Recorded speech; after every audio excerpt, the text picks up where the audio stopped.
ओम नमस्ते मित्रों, भाइयों बहनों और ख़ास करके बच्चों, युवाओं। आज मैं आपके सामने हाइट बढ़ाने के लिए कुछ विशेष टिप्स संबंधित बातें संप्रेषित करने जा रहा हूँ।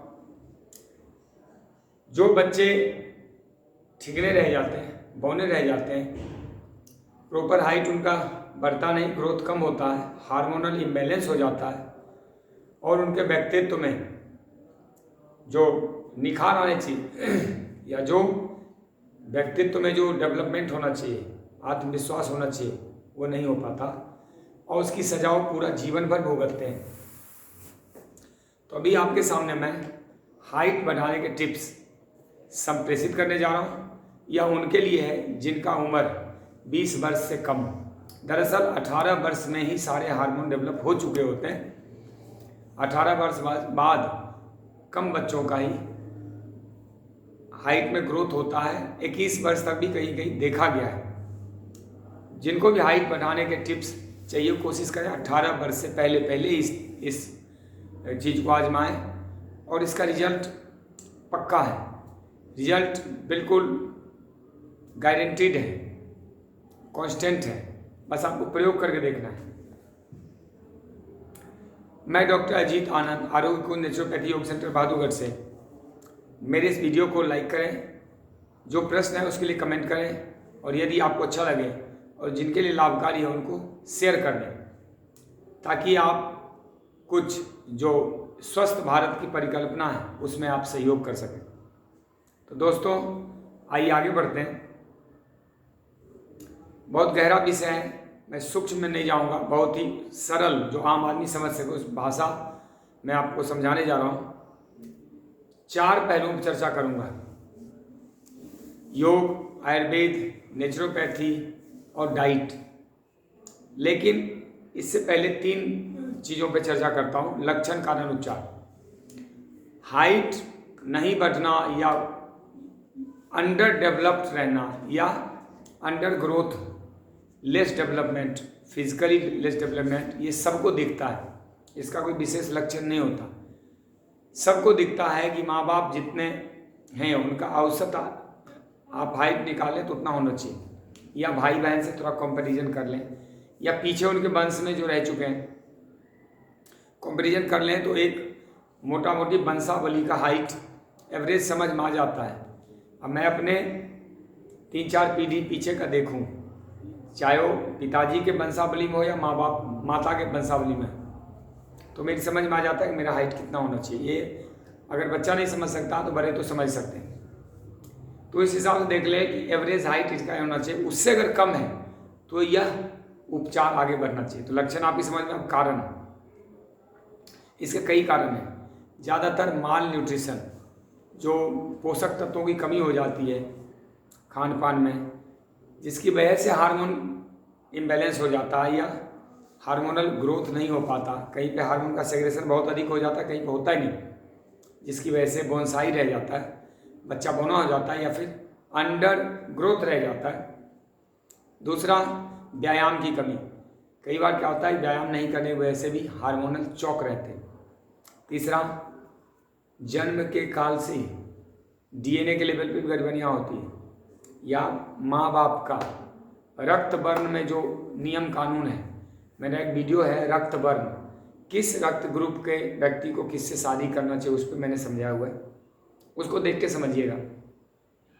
अगर रक्त वर्ण गलत मैचिंग हो गया या सही मिलान नहीं हो पाया तो बच्चे में बोनसाईपन आ सकता है। इसके कारण है दवाओं का सेवन। कई बार बचपन से बहुत दवाई खिला देते हैं। दूसरा, बड़ा रोग हो जाना बचपन में, टीबी हो जाना, अल्सर हो जाना, जिससे हाइट खराब हो जाता है। नेक्स्ट कारण है कि ऐसे माहौल में रहना जहाँ पे बच्चा जो है खेल कूद नहीं कर पाता, थुल हो जाता है, तो उससे भी काफ़ी फर्क पड़ता है। गेम वगैरह ना कर, नींद की गड़बड़ी या तनाव, बचपन से किसी को तनाव लेने की आदत हो जाए या उसके घर में सब तनाव लेने देखते को सीख जाए तो भी हाइट में बौनापन रह सकता है। यही सब कुछ कारण है, बाकी और भी सूक्ष्म कारण है, आप इतना ही जाने।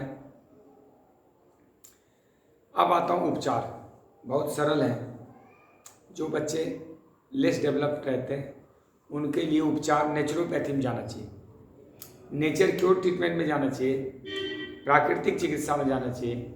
नेचर के पास जाएं, वहाँ समाधान है। नेचुरोपैथी से बड़ी डिटॉक्स करता है। 1 महीना, 1.5 महीना, 2 महीना जैसा भी है वो गाइड करेंगे आपको वैद्य वहाँ पे। उसमें खासकर रीढ़ के ऊपर जो चक्राज हैं, प्लेक्सेस हैं, सेंटर पॉइंट, उस पर सेक मारना चाहिए, मड पैक लगाना चाहिए, मालिश करना चाहिए, हॉट फूड, ये बात ये डिटॉक्स करने के तरीके हैं। कई बार बस्ती क्रिया करना चाहिए, क्योंकि जो ग्रोथ हार्मोन है वो छाती पे भी होता है, वहाँ बस्ती करनी चाहिए। थाइमस ग्रंथि, एड्रिनल ग्रंथि होती है, वो भी ग्रोथ हार्मोन है। थायराइड भी होती। उसके बाद कटी स्नान से जो रिप्रोडक्टिव सिस्टम का विकास होता है, उसमें भी कनेक्शन होता है इसका। दूसरा उपचार है आयुर्वेद। आयुर्वेद में सबसे पहले चर्चा करूँगा अश्वगंधा। अश्वगंधा बहुत काम करता है इसमें। अश्वगंधा का जड़ कूट के मिश्री मिला के उसको पानी में घोल के लेना चाहिए। दूसरा वंशलोचन, एक वंशलोचन आता है जो बांस में पैदा होता है, वो वंशलोचन थोड़ा थोड़ा अगर पानी के साथ लिया जाए 2-4 महीने, वो लाभकारी है। तीसरा आयुर्वेद में है काढ़ा है। कुछ काढ़े हैं, जैसे अगर मैं एक काढ़े का नाम लूँ तो नस नारियों संबंधी रास नादी काढ़ा होता है, वो बहुत लाभकारी होता है। बीरंगासव होता है, वो आंतों में कृमि वगैरह मार देता है, कई हार्मोन्स उससे ठीक हो जाते हैं। सारस्वतारिष्ट होता है, कई मेंटल तनाव की वजह से अगर कोई हार्मोन बिगड़ा हुआ है तो वो ठीक हो जाता है। बांस के कोपल का अचार वगैरह भी खाया जाता है, इसमें बहुत फायदेमंद रहता है। अब मैं तीसरा पक्ष आता हूँ, खान पान, आहार क्या होना चाहिए। जो बच्चे का अंडर डेवलपमेंट है उसको खूब फल, सब्जी, सलाद खिलाना चाहिए और प्रोटीन डाइट बढ़ाना चाहिए, जैसे अंकुरित आहार, नारियल, तिल भिगो के खाना या लड्डू बना के खिलाना, मूंगफली खिलाना, मेथी दाना भिगो के खिलाना, अलसी का बीज, कलौंजी का बीज, यह सब उसकी ग्रोथ में सहायता करता है। इसके अलावे गाय का घी, 1 गिलास ठीक ठाक दूध, बकरी का दूध हो तो और अच्छा है, फिर भी गाय का दूध ठीक है उसके लिए, ये सब खिलाना चाहिए। आहार में 1 टाइम का भोजन पेट भर के फल होना चाहिए, जो भी सीजन के फल हों, केला वगैरह भी, आम वगैरह भी बहुत फायदेमंद रहता है। सलाद खाने चाहिए, हरी सब्जी का सेवन, और इसमें रूट वाली सब्जी बहुत काम करती है, जो जड़ के नीचे सब्जी होती है, जैसे आलू हो गया, अरबी हो गया, गाजर, चुकंदर वगैरह हो गया, सलगम हो गया, इस तरह की सब्जियाँ।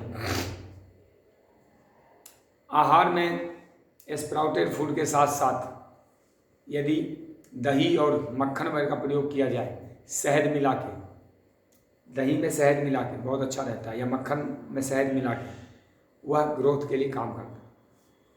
ये सब तो हो गया आहार वाली बातें। नारियल पानी पी सकते हैं, 1 गिलास जूस वगैरह ले सकते हैं। अब आता हूँ लास्ट इसका, व्यायाम। जो भी स्ट्रेचिंग एक्सरसाइज जिससे खिंचाई होती है, वह सारा व्यायाम ग्रोथ बढ़ाने में, फिजिकल हाइट बढ़ाने में बहुत अच्छा काम करता है। जैसे मैं आपको करके दिखाता हूँ 2-4। अगर बैठ के करना हो, अब मैं खड़े होकर भी आपको दिखाऊंगा, बैठ के करना हो तो ये करें, पश्चिमोत्तासनी।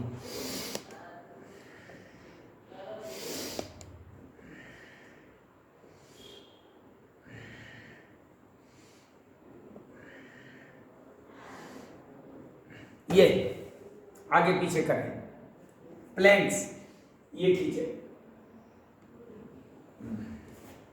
ऐसे भी झुकते रह सकते हैं, ग्रोथ के लिए कर रहे हैं। चक्रासन बहुत काम करता है, चक्रासन, ये देखो,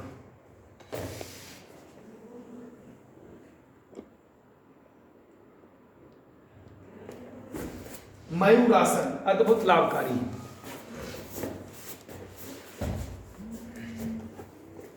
मयूर जैसे होने, मैं हल्का ही करके दिखाऊंगा, अभी मैं शरीर फिजिकली रूप से तैयार नहीं हूँ आसन, लेकिन बस समझा जरूर दूंगा। सांस भरें,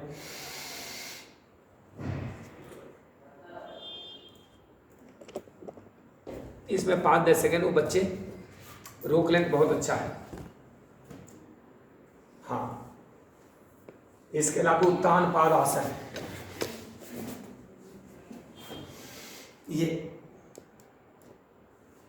कोई भी आसन करना 10-15 सेकंड रोकना है। इसके अलावा देखो ये दीर्घ नौकासन है।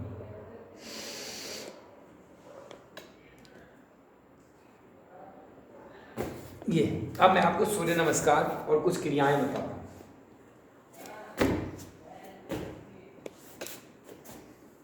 देखिए, हाइट बनाने के लिए स्ट्रेचिंग है।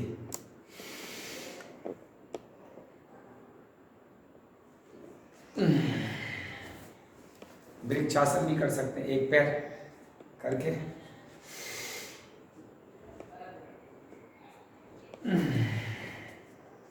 ठीक है।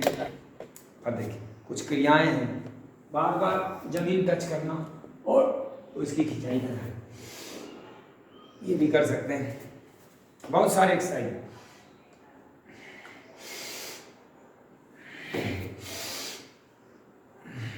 ये अब सूर्य नमस्कार समझा देता हूं। सूर्य नमस्कार करें 20-30 बार, ये बहुत गजब का, एक नहीं कई आसन हो जाता है। 1 2 3 4 5 6 7 8 9 10 11 12। यह आप 10-15 बार करें। इतने आसन में आप 50% भी कर लेंगे, बहुत हो जाएगा। 2-3 आसन भी अगर ढंग से रोज करें तो काफ़ी हो जाता है।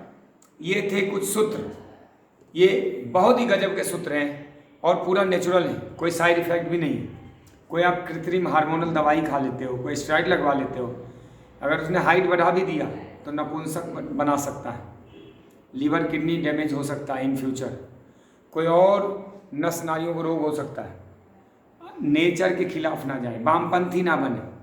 सदैव प्रकृति का एक कानून है, ईश्वर का एक कानून है। धर्मपरायण मार्ग, धर्म का मार्ग, सत्य का मार्ग, ईश्वर का मार्ग, न्याय का मार्ग से ही जीवन की गति संभव है, जीवन में उन्नति संभव है। उलट मार्गी नहीं बनना है, कुमार्गी नहीं बनना है।